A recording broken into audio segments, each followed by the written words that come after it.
Hello everyone, I am Gui Valente and this is the Valente Brothers podcast. I am here again with Pedro Valente.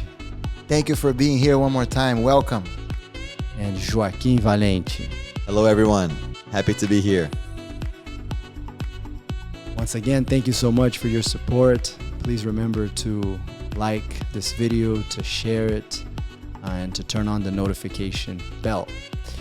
Today we're going to try to answer one of the most common questions we receive through our social media. Actually, even here at Valente Brothers headquarters, students many times, friends ask us, why do you guys wear this kimono? We call it kimono. Some people call it gi. Why do you wear it? It's so different from the regular BJJ kimono. It looks sometimes like a karate kimono, but it has thicker colors. Where's this coming from? Did the Valente brothers create this? No, we didn't. This is our attempt to utilize what was worn by our teachers back in the 1950s at their original school. And even before that, I think this resembles the training gear that was utilized by the Japanese when they first arrived and when Jiu-Jitsu was taught primarily as an art of self-defense. Later, with the specialization of Jiu-Jitsu as a sport and Judo as a sport, the kimono started going through transformations to adapt for the sport and for the competition. But we believe that the old style kimonos, they reflect better street clothing. They resemble more street clothing. And that's our purpose for wearing the kimono, is simulating street clothing, but something more resistant that is not going to rip all the time. I think that's the point. If we were to wear t-shirts, which is probably the most common attire for our location here in South Florida, due to the weather, of course, the t-shirt would rip. And if the t-shirt does not rip, Joaquim, then we can say that the training that is happening is not realistic. Absolutely.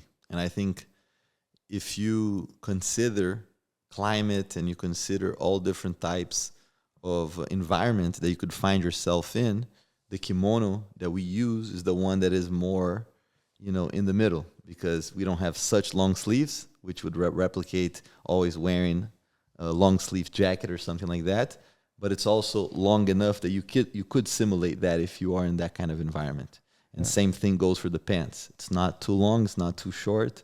So it adapts to all kind of environments, and someone that trains with this kimono is going to be more used to the different type of clothing that you could have in different kind of scenarios. Yeah, and we keep the collar thicker than a usual, for example, karate kimono, for the same purpose that training with a t-shirt, if you train for real with grabbing and choking, it would scratch you very much, right? Very quickly you would have your neck completely scratched and marked.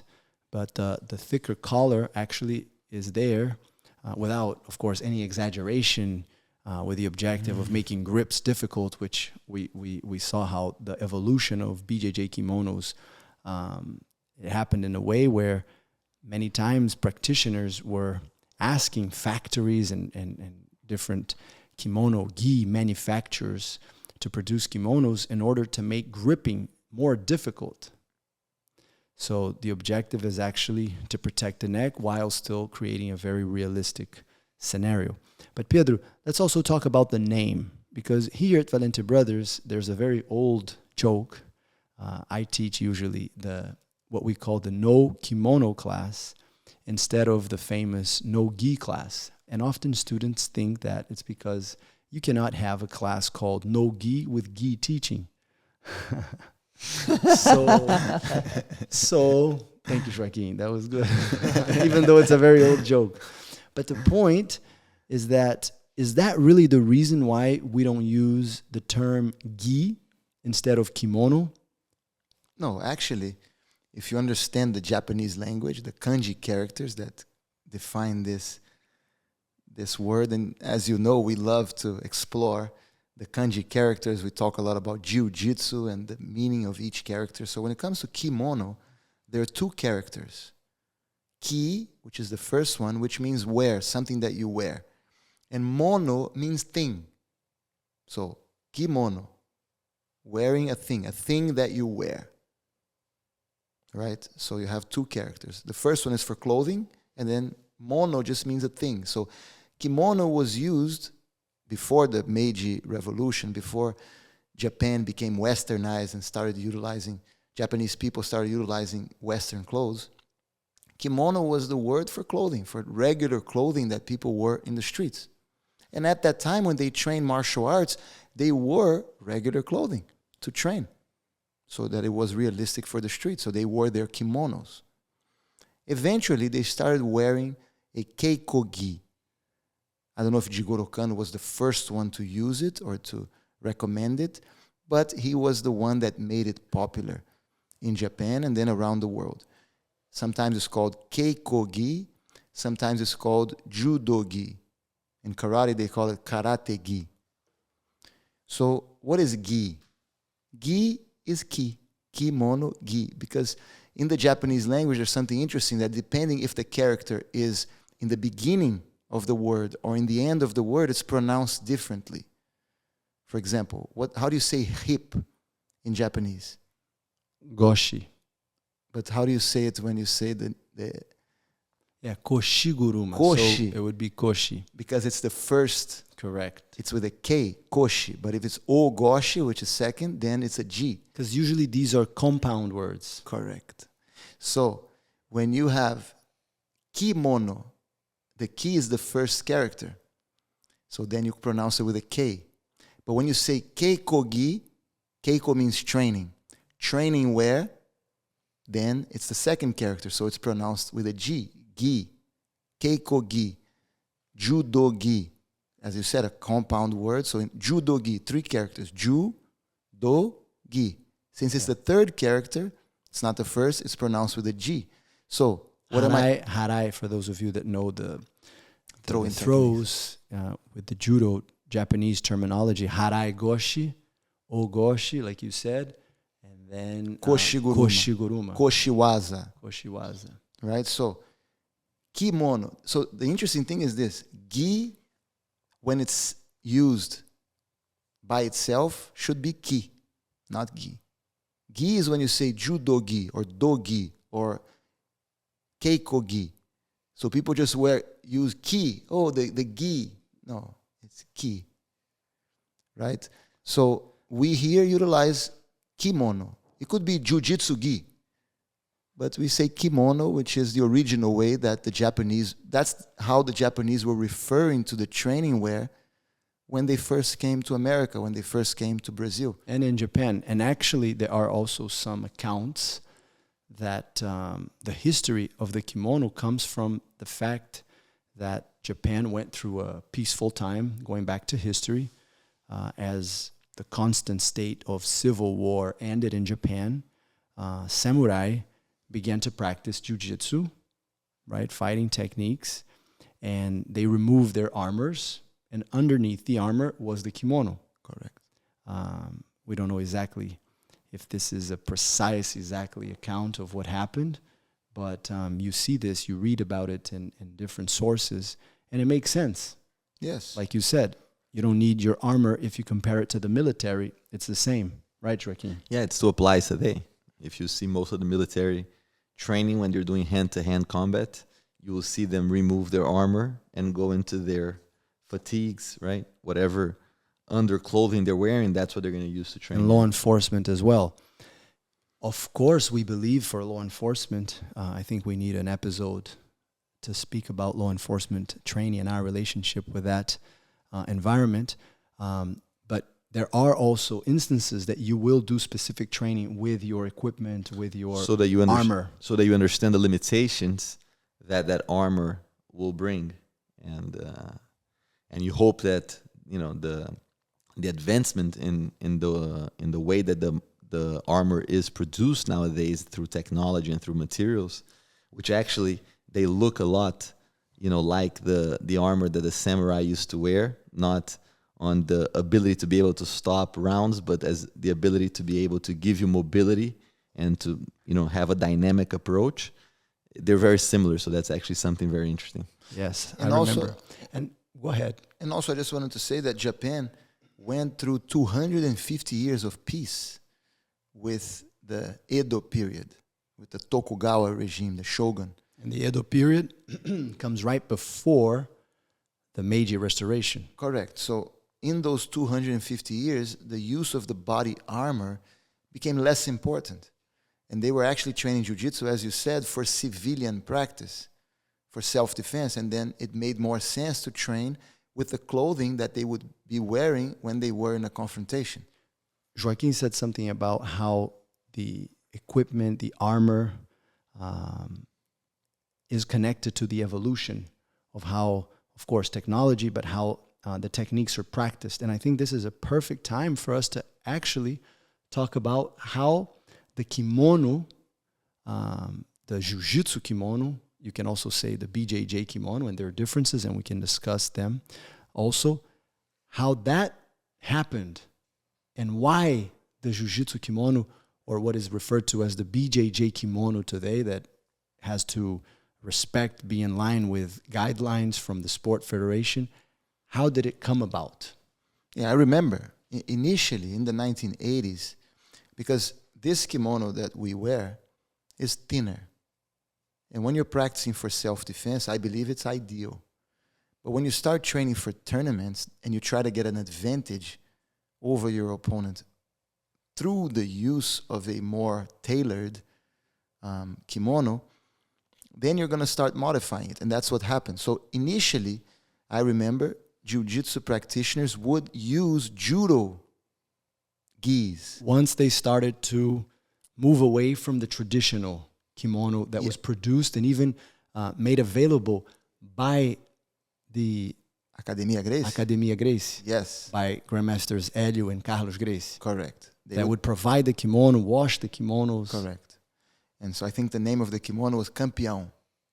The brand. The brand, their brand. Yeah. It was produced by them, right? And if you look at, for example, the challenge matches that the Gracies had in 1975 against a karate school, you see that they're all wearing that kimono. Yeah, when we started training, our first Correct. kimonos were just like that. In the 1950s, the kimono was actually provided to the students at the academy, and it was this kimono. There was no other one. And they didn't even allow. There's an account of a judo practitioner from America going to Brazil, and they made him wear not his kimono, but the kimono that was provided at the school, which he even noted it was different than the judo gi that was used in America. Yeah, at the that's a time. great point. The academy was providing the kimono, so they weren't even selling the kimono. Today, sometimes people confuse that with, it's a commercial tactic, right? And it had nothing to do with that. It's standardization. Correct. It's uniformization. Yes. And also, I understanding think- the kimono has a purpose. And I think also great service, Yeah. right? For you not to have to wash the kimono at home and the ability to always come in. Grandmaster Hélio would always be very proud of the way he described that service. That I think hygiene, right? Hygiene it also. really helped with the hygiene, which is a huge issue in training in martial arts when your uniform, your kimono, your The student- apparel is not The clean. student would walk into the school and he would receive a basket. In that basket, he would always have a clean kimono Yes. with Towel, and like a hygiene soap, a little kit. Yeah. Yeah. kit. Yeah. It was an amazing service. And unfortunately today, we expect every student to wash their kimono after every single class. Sometimes it doesn't happen. Well, in our school, that's one of the compliments we get from visitors. Yes. I think we do a very good job. Our students do a very good job. Correct. Which is sometimes not what happens in other places. But let's go back to Sure. what Question. happened in Jiu-Jitsu and BJJ. And Yes. what happened with the kimono. So the fact is that they started wearing the judo kimono, the judo gi. Probably for competition because they No, felt 100% for Yeah. competition. I remember clearly that sometimes even in training they would wear the thinner one, but then for competition they would wear the thicker one. one of the popular brands at the time was Torah. Torah. and you had Chigri Chigri, was the first one. which is tiger. Yeah, and then I think they had a split, and then they made Tora. But Chigri was the first one, and a lot of jiu-jitsu practitioners felt that with that thicker material, it would be more difficult for people to grip. It became more difficult to choke. So it was clearly an attempt to give the opponents less of a grip and to gain an advantage. And Actually, Pedro, they started to even sew kimonos together yes, and make it double correct. to make it. So then that's the point. Then people started thinking, okay, let's make a kimono specific for jiu-jitsu to make it even more difficult. And also the sleeves, the judo sleeves were long, wide. were wide, exactly wide. So they wanted to make them narrower. So they started sewing them to give less of a grip to the opponent. And then I'm sure some people in the jiu-jitsu community Yeah, they basically tailored. I remember this as well. Before there were regulations and specifications, the judo kimono was tailored. So today, the BJJ kimono is a direct copy of the judo kimono, the Kodokan judo kimono, the International Judo Federation kimono. And BJJ practitioners started using this kimono, and they tailored the kimono to make gripping and to make choking as difficult as possible for their opponents. And then someone had the idea, let me manufacture a kimono specific for BJJ, already tailoring, already finding those advantages. And eventually the Jiu-Jitsu Federation, as it organized itself, the Sport Jiu-Jitsu Federation, the different ones that we have today, created guidelines and limitations. Because at one point there was a company specific, I don't remember the name, that was creating this kimono with a collar. I don't know what they put inside, but it seemed like they had a piece of wood inside the collar. It was like so thick, it was ridiculous. You couldn't grab it. And what's very interesting to share with our friends is that, of course, these kimonos became the norm, right, for jiu-jitsu. And it was difficult for us as kids at one point. The Academia Gracie, Hélio Gracie, stopped producing his kimonos, and even his own family members adopted the new BJJ kimonos for practice. And Hélio Gracie still had a few of his old kimonos, and he would wear those. Correct. And when he had to wear the thick kimonos with the thick collars, he would complain so much. Hélio Gracie would not complain, right? Hélio Gracie was always a very positive person. The rare times that we would see him complaining was when he was forced to use... More criticized than complain. Yeah, exactly. Criticize. He's like, this is so unrealistic and this is so uncomfortable. Because it's also more uncomfortable. Yes. And I think something interesting to look and to make a little summary based on Guy's question, because Guy said, what were the changes, right? And how did those changes happen? And a lot of people, friends of mine that see jiu-jitsu being practiced in Brazil, when they come here, they're like, that looks like a very old school kimono.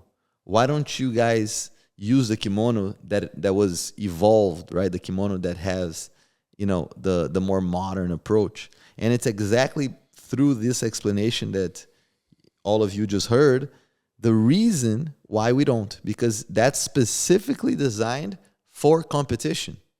And if the training is not for competition, which our school is not for competition, is for self-defense, then the use of that kimono has no space for self-defense. Actually, we're always thinking about how to modernize this kimono for self-defense. Exactly.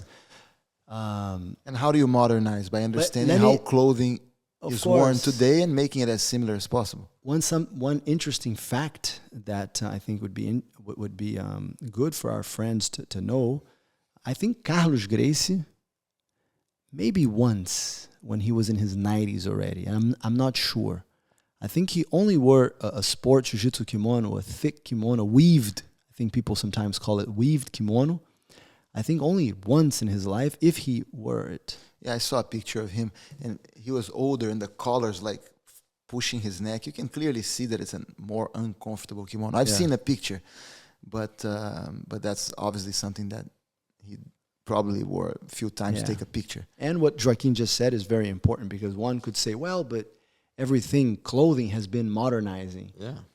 But yes, it all depends on the purpose. On the purpose of the clothing. Yeah, correct. And we believe that our kimono resembles more normal clothing that people wear in the street than the BJJ kimono. That's the point. But Pedro, so let's also touch on another very common question that we receive frequently. What is more realistic for self-defense? Training with a kimono or without a kimono? I think we talked already. Question. We talked about training with a t-shirt, right? Mm-hmm. And we explained that training with a t-shirt is just not realistic unless you buy a t-shirt, a new t-shirt every class. Yes. But what about rash guards? And so let's talk about that. So training with a kimono, I believe, is more realistic. Why? Because in the street, people are going to grab you most likely by your clothes. If you look at street fights, people often grab the shirt, and you have to be used to that. Also, in a street fight, one of the most important principles is that you should be able to use anything that's available to you. Using somebody's long hair might be your best chance to control the head. You need to use it. Using a weapon that might be next to you, some object that you can use as a weapon, that is something that you can use. So most people, when they fight, they're dressed. They're wearing clothing. So knowing how to use the clothing of your opponent to your advantage is key in a fight. And when you train with a rash guard, when you do no gi training, no kimono training, you're not supposed to touch the shirt. So first of all, nobody's going to grab you and pull you by your clothing. And second of all, you're not going to use that clothing, that rash guard, to be able to choke, to be able to control. So I believe that training with the kimono is more realistic than training without. However, sometimes people overuse the kimono in unrealistic ways that then are not realistic, and that we don't recommend. So that's why I think, to answer this question, you do have to get a little bit into the topic of the style of jiu-jitsu, the way that you train. Because, I could play devil's advocate here, exactly in the point that you made, that someone that trains more no kimono, he's used to doing techniques that are more realistic for the street than someone that trains with a kimono. But I think that has to do more with the style and the clothing. Yeah, it's what Pedro said. It's the overuse. And again, going back to the word I used last time, the loopholes, right? Taking advantage of unrealistic applications. Because if you train in a realistic way for self-defense of jiu-jitsu, then when you train no kimono, you shouldn't notice too much of a difference. Correct. And I think that's the key. If you go from a kimono class, a kimono sparring, and then you go into no kimono sparring, you're like, oh my God, it's so much different. I had a super hard time. Correct. It was much faster. A lot of the time you hear people talking about how the rhythm of the sparring happens in a much faster pace. Usually I tell them, most likely your style is not considering so much very important elements that are present in a street fight. You're relying too much on the kimono to grab and to control and that. And Pedro, Joaquim, that was something that we constantly studied, and we maybe even contributed with along the years. Some self-analyses, right? Looking into our curriculums, looking into our classes. And I think it's not enough to just say that, I focus on self-defense. But if you're teaching moves where you're placing your head purposefully on the floor to apply a choke, for example, the mounted collar choke, right? Cross choke. You often see, even in our lineage, that choke being applied with your head on the floor. Would you do that on asphalt? Would that be a good option? I would be careful with it, but I think you can bring your head lower and not. I think that's what Pedro I think did. There's an application. I would not. Not. So you're saying that you wouldn't do the front choke from the mount? No, but I would do it with my weight on the person's belly. That's what I'm saying. Yeah. So you're going to be aware. You can do it without putting the head on the floor. But I think you didn't get my point. I'm saying I would definitely adapt the move. Correct. Yeah. So if we're saying we're doing it for fighting, we're doing it for self-defense. Correct. And then the number one strategy we teach is to pull the person to the guard or to always go to the floor. That's also not I agree. the perfect strategy for asphalt situation. So all of that is connected to the uniform, the training environment, and like you said very well, you made your point about the objective that we discussed already. Because the same thing can happen the other way around with only training no kimono, which is something that I see a lot of people doing nowadays, even friends of mine that say, because of that reason, that we don't want to depend so much on the kimono, so we just prefer to always train no kimono, right? What they call no gi. And there's a lot of issues with that. Of course, if you even... Because you're going to be grabbed by whatever you're wearing, especially... Then you're not used to it. Especially, I have friends of mine that live in places where it's very cold most of the year, and they wear heavy jackets, right? No, and if you're not used to people grabbing your clothing and how to deal with that, and there's so many opportunities to be used to your advantage when people grab your clothing. Let me give you an example, Pedro and Joaquim. How many times have we had wrestlers in the past? This doesn't happen anymore because most wrestlers now train a little bit of jiu-jitsu, and it's happening more and more. But how many times did we have wrestlers visit our school and they would spar? And of course, in normal sparring, they would wear the kimono and they would be choked easily with collar chokes, with cross chokes and different kimono clothing maneuvers, and they would say, oh my God, can I remove this? Correct. So I think it's the point. And for military use, of course, you're not going into battle naked. So that is very clear. And sometimes, let me just make I wanted to ask you a question. Sure, but let me just make a point. Because sometimes in a fight, your ability to win or lose, to survive or not, is based on opportunity. You might have an opportunity to win, but if you miss that opportunity, the fight might turn against you and you might lose. And in the street, that could have serious consequences. So imagine you're on the back of someone, grappling situation, on the ground, your fight went to the ground, you have the hooks in, you're trying to use a rear naked choke, the person is defending, but if you know how to do a collar choke, a sliding collar choke, for example, you can grab the shirt, bring it across the throat, and finish the fight and put the person to sleep.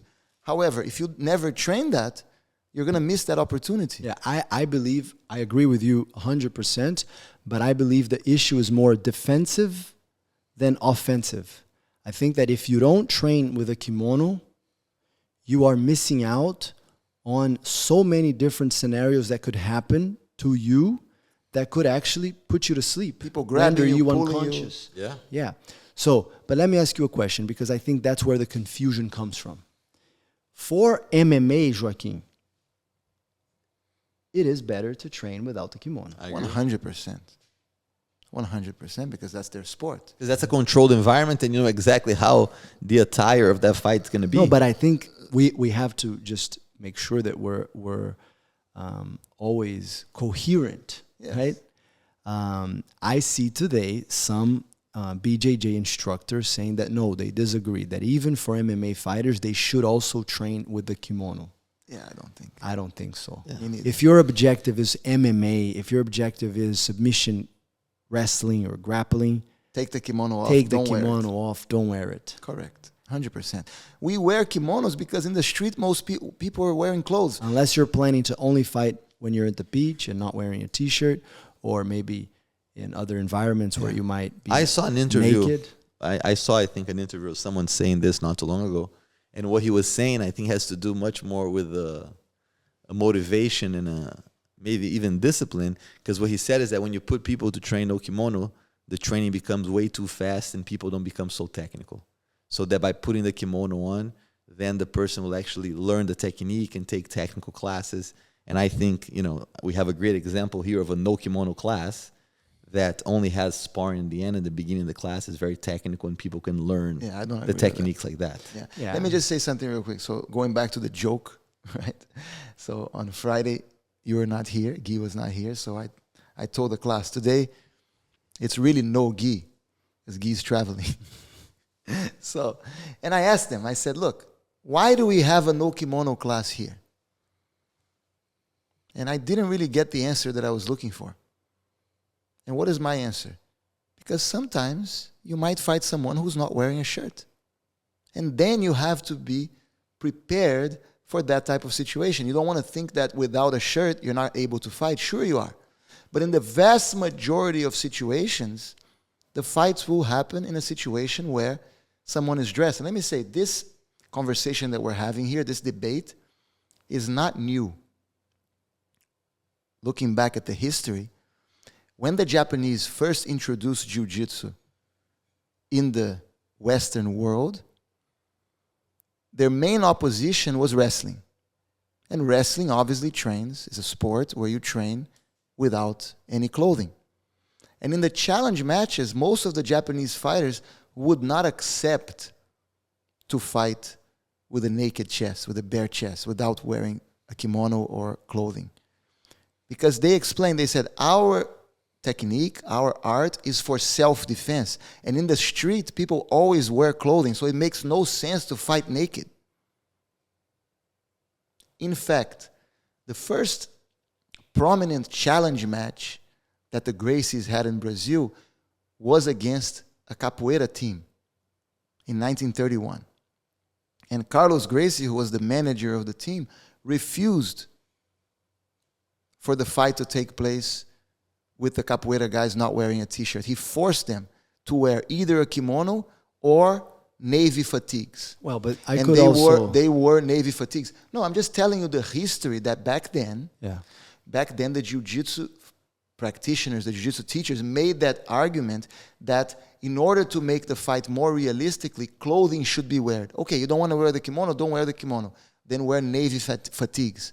And that's what the capoeira guys wore, navy fatigues. But I also think that you could interpret that as a tactic to have an advantage because, of course... But their point was still valid. No, the point is valid. But if you are comparing styles and one style trains bare-chested, sure, and the other one always trains with clothing, though, you know, if you have the challenge happen, if you control the scientific experiment that much, of course, it won't be a completely fair experiment. But yes, I agree with you, and I think both then have to fight for what they believe in. And I think what's more fair is if you want to wear a kimono, you wear a kimono. If I don't want to wear a kimono, I don't wear a kimono.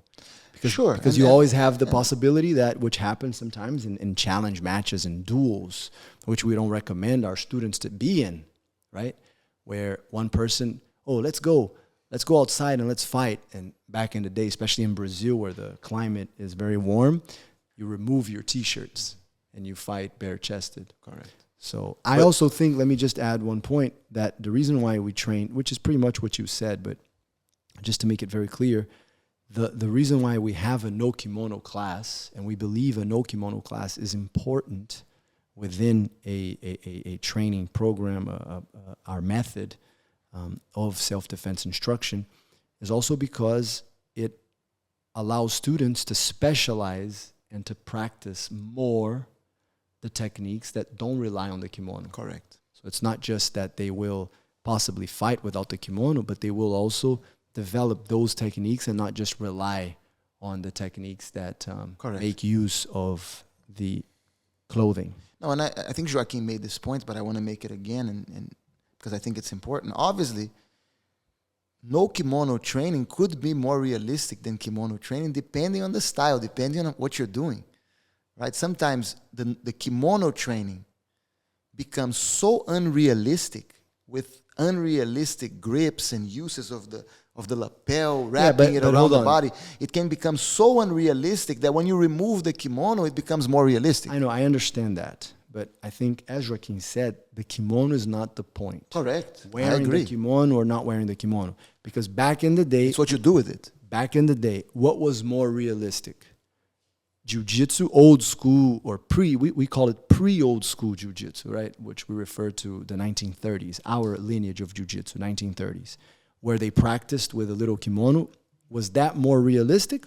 Or a Greco-Roman or a freestyle, folk-style wrestling program? What was more realistic for street fighting? Oh, absolutely. That's the point. With the kimono. Our style. I just said that in certain situations, it's not the fault of the kimono, it's the fault of how the kimono is used. Correct. It can become even more unrealistic. It has nothing to do. So both can be... And that's why when we get into that discussion, into the debate on that topic, many times the point of view of someone is more influenced because of the style. Yes. And then they end up blaming the kimono. Correct. So, if I'm talking to them, sometimes I said, yes, for your style, the way that you guys practice jiu-jitsu, I agree. Without the kimono might be more realistic. Even though there's still all the issues that Guy described, specifically on the defensive aspect, right? And I think a lot of times we think, oh, but with the kimono, I'm not going to be able to do this. And we think only offensive. Okay, but what about